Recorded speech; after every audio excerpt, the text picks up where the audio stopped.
Жағастарлық жағдай. Ассалаумағалейкум армағазақ, арнамызға қош келдіңіз. Видеоролик сізді қызықтырса, видео төмендегі бір ғана лайк және подписать етемелерін баса кетуді ұмытпаң. Ал онда біз бастадық. 529 теңге. Қазақстанда доллар әлі де қымбаттап барады. Өткен аптадағы шетел валютасына деген сұраныс дүмпілінен кейін доллар ақша айырбастау пунктілеріне сәл азандай бастаған. Алайда түске жақын шетел валютасы тағы қымбаттай бастады. Астана сатып алу 518 теңге, сату 526 теңге. Алматыда сатып алу 523 теңге, сату 529 теңге. Ақтау облысында сатып алу 513 теңге, ал сату 519 теңге.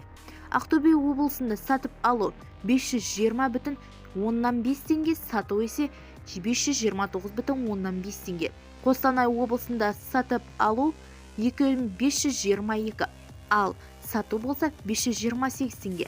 Павлодар облысында 518 теңге, сату 527 теңге. Семей облысында сатып алу 514 теңге, сату 527 теңге.